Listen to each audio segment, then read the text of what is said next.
भी intelligence bureau के 80 खाक रोबों के टेस्ट जो हैं वो फेडरल पब्लिक सर्विस कमीशन लेगा। यार खाक रोबों के भी अब test federal public service commission के ज़रिए होने लगे हैं। हैरत की बात है ना जी, ऐसा है। और दरअसल हुआ कुछ यूँ कि सुप्रीम कोर्ट के सरकारी मुलाजमीन को निकाले जाने के बाद जो रिस्टोरेशन का फ़ैसला आया, उसके बाद तमाम इदारों ने मनपसंद की उसकी तशरीह की, इंटरप्रिटेशन की। और आईबी वालों ने, उनके पास तो शायद लीगल माइंड जो है ना, वो कुछ इतने बड़े लीगल माइंड थे जिन्होंने उसकी ऐसी कोई तशरीह निकाल ली कि अब खाक रोबों को जो है वो टेस्ट देने पड़ रहे हैं फेडरल पब्लिक सर्विस कमीशन के। सुना था ये फेडरल पब्लिक सर्विस कमीशन जो है इसका भाई एक लेवल है, मियार है, और इसके जो टेस्ट होते थे वो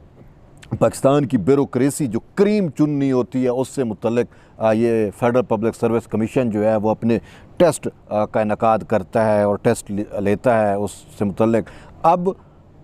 इंटेलिजेंस ब्यूरो के खाक रोबों के भी test federal public service commission जो है वो ले रहा है या लेगा। तो अब या तो फेडरल पब्लिक सर्विस कमीशन का इतना लेवल गिर चुका है या फिर आईबी का इतना स्टैंडर्ड हाई हो गया है कि उनके खाक रोब भी जो हैं वो पाकिस्तान की दीगर सर्विसेज की तरह फेडरल पब्लिक सर्विस कमीशन आज के जो हैं वो टेस्ट याफ्ता या उससे अप्रूव्ड शुदा होंगे। दरअसल बात ये कुछ यूँ है कि सुप्रीम कोर्ट का एक फ़ैसला गलत आया था और वो जस्टिस मुशीर आलम का फ़ैसला था और वो उसमें भी आईबी का मामला था। आईबी के कुछ लोगों के सीनियरिटी का इशू था तो वो हाई कोर्ट से होते हुए सुप्रीम कोर्ट में आ गए। अब सुप्रीम कोर्ट का जस्टिस मुशीर आलम के सरबराही में कोई 3 रुकनी बेंच था, उसने पता नहीं कहाँ से आइन और कानून उठा के और क्या से क्या निकाल के और वो केस का जो फ़ैसला है वो कुछ और कर दिया। अब यानी कि जिन लोगों को सुना नहीं गया, जिनको नोटिस जारी नहीं हुए, अटॉर्नी जनरल फॉर पाकिस्तान को नोटिस जारी नहीं हुए, लेकिन इसके बावजूद उन्होंने जो है वो पाकिस्तान के 72 इदारे, महकमे, कारपोरेशंस, उनमें से 16,000 से ज़्यादा मुलाजमीन को एक फ़ैसले से बाहर निकाल दिया। सुना तक नहीं, वफाक पाकिस्तान को नहीं सुना। तो अब उस फैसले की वजह से बहुत बड़ा बुरहान पैदा हुआ और ख़ासकर वो जो 16,000 मुलाजमीन जो निकाले गए पाकिस्तान के 72 महकमों, इदारों, कारपोरेशन से, वो सरापा एहतजाज हुए कि भाई ये सुप्रीम कोर्ट ने ऐसा कैसे फ़ैसला दे दिया, हमें सुना नहीं गया। यानी कि मावराए कानून आप फ़ैसला कह सकते हो, इवन के मावराए आइन भी फ़ैसला आप उसे कह सकते हो कि जिसमें आइन का जो प्रोसीजर है, आइन का जो कमांड है वो भी फुलफ़िल नहीं हुआ और सुप्रीम कोर्ट के एक जो वो 3 रुकनी बेंच ने वो फ़ैसला दिया और एक फ़ैसले से 16,000 फैमिलीज़ को जो है वो मुतासिर कर दिया। तो वो फैमिलीज़ जो हैं वो बड़ी मसाइल का शिकार हुई। साफ ज़ाहिर है कि कुछ लोग रिटायरमेंट पे थे, कुछ अपनी जो उम्र है वो सर्विस है वो आधी से ज़्यादा सर्विस कर चुके थे। तो अब उनके लिए तो मसाइल हो गए कि वो बेरोज़गार हो गए, वो कहाँ जाएं, अब कोई और काम कर नहीं सकते थे, कोई रोज़गार कोई चीज़ें और थी नहीं। तो बहरहाल वो सरापा एहतजाज हुए और हुकूमत ने भी उनका किसी हद तक साथ दिया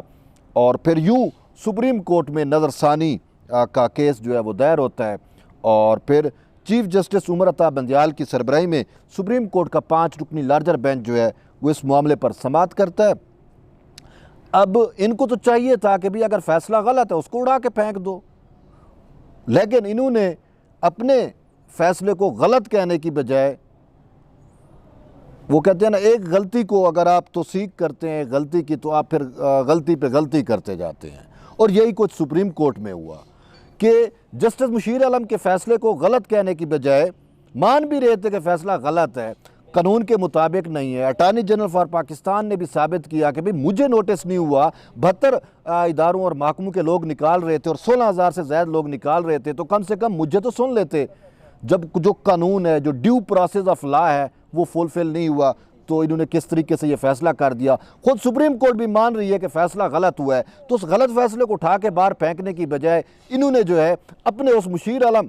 या जिसने गलत फ़ैसला दिया उसको मुकद्दम रखा और फिर एक और गलती कर दी। अब वो गलती क्या है जो पाकिस्तान क्या दुनिया की किसी अदालती नज़ीर जिसकी नहीं मिलती। किसी भी आप कोर्ट में चले जाओ, सुप्रीम कोर्ट में इस टाइप का जो नज़ीर है, एक मिसाल, वो नहीं मिलती कि इन्होंने अपने फैसले को उड़ाने की बजाय उस फैसले को सस्टेन तो रखा किसी हद तक मुशीर आलम वाले को, लेकिन साथ जो मुलाजमीन बेरोज़गार हो गए थे, 16,000 मुलाजमीन, सरकारी मुलाजमीन मुख्तलिफ महकमों से, जिसमें ये IB की, जिसकी मैं बात कर रहा हूँ, IB के लोग भी शामिल थे, वो जो बेरोज़गार हो गए थे उनको इन्होंने 184(3) बुनियादी इंसानी हकूक़ के तहत बहाल किया, क्योंकि वो लोग यहाँ पे कॉन्स्टिट्यूशन एवेन्यू में सुप्रीम कोर्ट के बिल्कुल सामने फैमिली समेत धरना दे के बैठे हुए थे और इंतहाई नवंबर और दिसंबर की सर्द रातों में वो यहाँ पे बैठे हुए थे और इन मुनसिफों की तरफ देख रहे थे कि ये क्या इंसाफ करते हैं। तो इन्होंने अपने तौर पे इंसाफ करने की तो कोशिश की, लेकिन ब्लंडर, एक ब्लंडर को छुपाने के लिए दूसरा ब्लंडर इन्होंने कर दिया। अब वो ब्लंडर कैसा है, देखिए ये सुप्रीम कोर्ट का फैसला है, मैं इसको ब्लंडर क्यों कह रहा हूँ, वो इस वजह से कि उसका कोई सिर पाँव ही नहीं है। अब वो फैसला 5 रुकनी लार्जर बेंच का जो फैसला जब फील्ड में जाता है,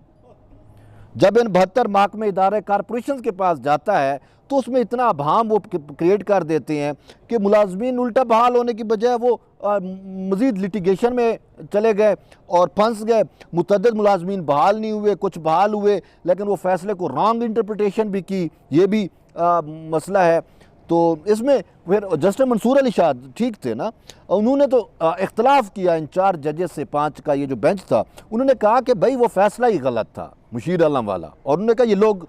यूँ समझे नौकरी से निकाल ही नहीं गए, ये बहाल है।